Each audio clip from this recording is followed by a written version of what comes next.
Good morning, Central.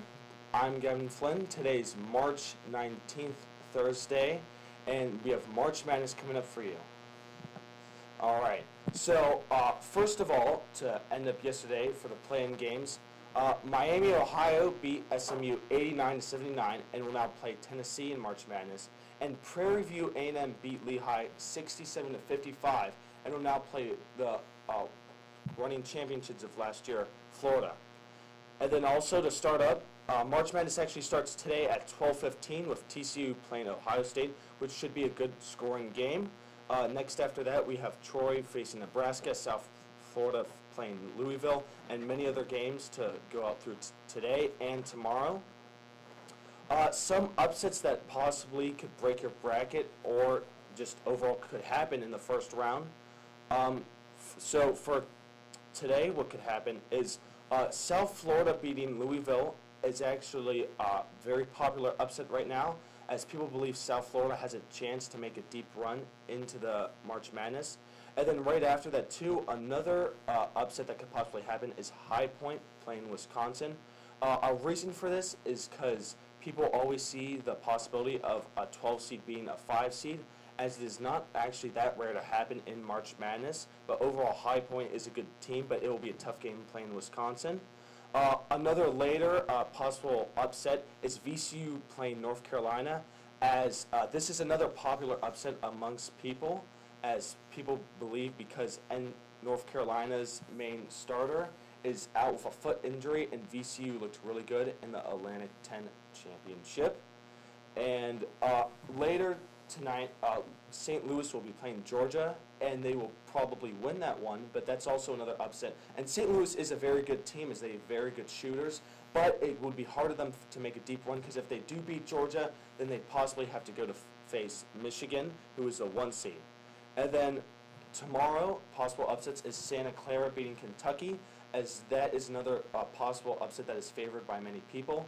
A smaller upset, but still could happen, as it is another 12 seed facing another 5 seed, is Akron facing Texas Tech. And then the last big upset that could possibly happen is Hofstra beating Alabama. Hofstra now actually has a better chance at beating Bama, because Bama's star player is out due to him being arrested for reasons I cannot share on a central broadcast.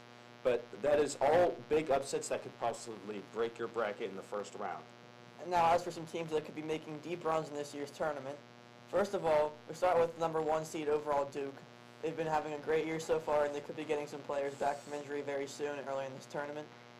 Also, we'll talk about Michigan with star player Yaxel Lendeborg, who shoots very well from the three-point line and also plays very strong defense as a team. As well as the 2 seed Houston. They have made deep runs in, it seems like, every tournament every single year. They play very strong defense, and star player Kingston Flemings is looking to be a top pick in this next year's draft.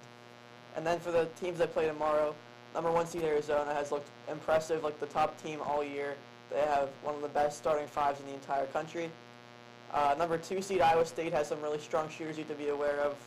And then as for my sleeper pick of the whole tournament, I would go with number 6 seed Tennessee. They have a great coaching staff and some players with a lot of March Madness experience. I think they can make a deep run that people are not going to expect. Mm-hmm. I like that. I think St. John's also is a good team. I want them to beat absolutely. I love St. John's, New York, baby. All right. Now, to switch over from basketball, we're going to go to professional baseball, as this Tuesday in the World Baseball Classic Final, Venezuela beat USA 3-2, and now USA is still on a slumber of a win for the past around decade or so in the World Baseball Classic. And as for some Central Catholic news, after beating Chambersburg this past Wednesday by a score of 54-38, the basketball team's season came to an end on Saturday, as they took another game with Upper St. Clair down to the wire, and they lost by 6 in the state quarterfinal. Upper St. Clair did lose to Central Dauphin in the semifinals by 3 points, who also beat Newcastle the round before. So it looks like that the state championship will not be coming to any of these WPIAL 6A teams this year. Hopefully we'll be back up next year, though. And as for the basketball team season ending, the lacrosse team season is just getting ramped up.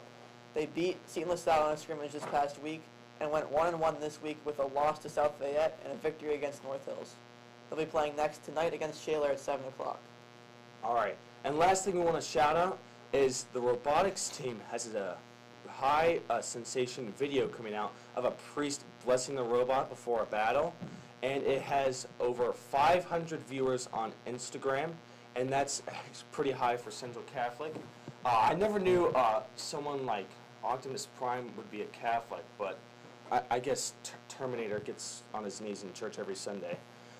Anyway, I'm Gavin Flynn. And I'm Ian Miller. Have a great day.